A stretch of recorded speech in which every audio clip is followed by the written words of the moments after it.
ఈరోజు Hyderabad city police ఆధ్వర్యంలో ఒక రౌండ్ టేబుల్ మీటింగ్ మేము ఏర్పాటు చేశాము.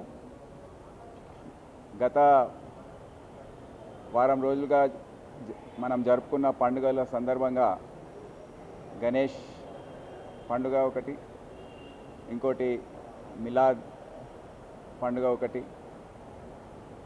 ఆ పండుగ సందర్భంగా మరియు నిమజ్జన కార్యక్రమాల సందర్భంగా ఊరేగింపులు తీసిన సందర్భంగా ఏదైతే శబ్ద కాలుష్యం గురించి ప్రజల నుండి వచ్చిన కంప్లైంట్స్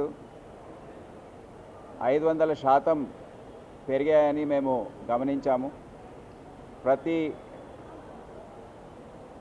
కాలనీ నుండి, ప్రతి ప్రాంతం నుండి డయల్ 100కి విపరీతమైన కాల్స్ రావడం, రాత్రంతా ఈ మ్యూజిక్ అంతా నడుస్తూ ఉంది, మాకు నిద్రలు లేవు, పిల్లలు బాధపడుతున్నారు, ఎగ్జామ్స్ ఉన్నాయి చదువుకోలేకపోతున్నారు, ఇది నియంత్రించండి అని చెప్పడము.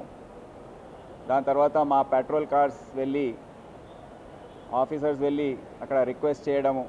కొంతమంది వింటున్నారు, కొంతమంది మండప నిర్వాహకులు మాట వినట్లేదు. మేము ఆ ప్రాంతానికి వెళ్ళినప్పుడు, ఆ మండపానికి వెళ్ళినప్పుడు మూసేస్తున్నారు, ఆ శబ్ద కాలుష్యాన్ని కంట్రోల్ చేస్తున్నారు. కానీ కొద్దిసేపటికి మళ్ళీ అది ప్రారంభమై మళ్ళీ ఆ డీజేలు పెట్టుకొని పెద్ద ఎత్తున ఈ శబ్ద కాలుష్యం అనేది జరుగుతూ ఉంది ఆ ప్రాంతంలో. ఊరేగింపు సమయంలో కూడా మా ఆఫీసర్స్ రిపోర్ట్ ఇచ్చారు, నేను కూడా వ్యక్తిగతంగా చూశాను. ఆ టస్కర్స్ పైన మరియు ఇతర డీసీఎమ్స్ కానివ్వండి, వాహనాలు కానివ్వండి, అన్నిట్లో పెద్ద పెద్ద సైజు డీజే ఎక్విప్మెంట్ ఏదైతే ఉందో అది పెట్టి దాదాపు 15-20 గంటల పాటు కూడా నృత్యాలు చేసుకుంటూ ఊరేగింపు కార్యక్రమం నిర్వహించారు చాలామంది. మేము ఆ ప్రాంతంలో నడుస్తున్నప్పుడు శబ్ద కాలుష్యమే కాదు, ఇతర అనుభవాలు మా ముందుకు వచ్చాయి. అంటే మొత్తం శరీరం అంతా వణుకుతూ ఉంది, హార్ట్, గుండె ఏదైతే ఉందో అది కదులుతూ ఉంది. ఇక చెవుల గురించి చెప్పే అవసరమే లేదు, అవి ఎప్పుడు పగులుతాయో అనే ఆ భయం కూడా ఏర్పడింది.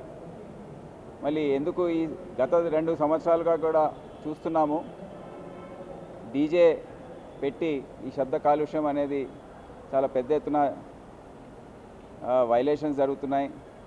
కానీ ఈసారి ఏదైతే శృతి మించి జరిగిందో అది అందరు కూడా చూశారు. ప్రభుత్వ పరంగా కూడా ముఖ్యమంత్రి గారు కానివ్వండి, అందరు కూడా అరే ఇదేంటి, ఎందుకు ఇట్లా అయిందని వారు అడిగి తెలుసుకున్నారు. ఈ సందర్భంగా గణేష్దే కాదు, మళ్ళీ 2 రోజుల తర్వాత వచ్చిన మిలాద్ జులూస్లో కూడా ఆశ్చర్యం కలిగించే విధంగా అక్కడ ఉన్న యువకులు డీజేలు పెట్టి నృత్యాలు చేయడము, ఒక పబ్లో ఏ విధంగా అయితే డాన్స్ చేస్తారో ఎన్నో గంటల పాటు వాళ్ళు నృత్యాలు చేయడం, అది ముస్లిం మత పెద్దలకు కూడా ఆశ్చర్యం కలిగించింది. అందరు కూడా ఒక షాక్ లాగా ఫీల్ అయ్యారు దీని గురించి. అందరు కూడా ఏకాభిప్రాయంతో ఏకతాటిపైకి మీరందరూ ఏమన్నా చేయాలి, పోలీస్ డిపార్ట్మెంట్ తరఫున ప్రభుత్వ పరంగా అందరు కూడా ఏదన్నా చేయాలి అని ఒక రిక్వెస్ట్ చేయడం. వారు కూడా మా వీడియోస్ మేము తీసుకున్నాము, మరి మీ విధంగా చెప్తున్నారు, అందరు కలిసి కట్టుగా చేస్తే కానీ ఇది కాదు, మీరు రండి, ఒక రౌండ్ టేబుల్ లాగా మీ విచారణ ఏంటో, మీరు ఏ విధంగా మీ వాళ్ళని కట్టడి చేస్తారో చెప్పండి. దాని తర్వాత ఇవన్నీ మేము కంపైల్ చేసి ఏకతాటిపైకి తీసుకొచ్చి ప్రభుత్వం ముందు పెడతాం. ప్రభుత్వం నిర్ణయం తీసుకుంటుంది ఏం చేయాలో. దాని తర్వాత దానిపైన కఠినమైన వైఖరి అవలంబించాలా, ఏ విధంగా చేయాలి, స్టేజెస్లో చేయాలా అనే నిర్ణయం తీసుకోబడుతుంది. అందుకే గత 3-4 రోజులుగా అందరికీ మేము లెటర్స్ రాసాము. ఈరోజు అన్ని ఆర్గనైజేషన్స్కి సంబంధించిన పెద్దలు, రాజకీయ పార్టీస్కి సంబంధించిన రిప్రజెంటేటివ్స్ని కూడా మేము ఆహ్వానించాము. వారందరూ కూడా ఒప్పుకున్నారు. ఈరోజు 3 గంటలకు అది ఆ మీటింగ్ స్టార్ట్ అవుతుంది.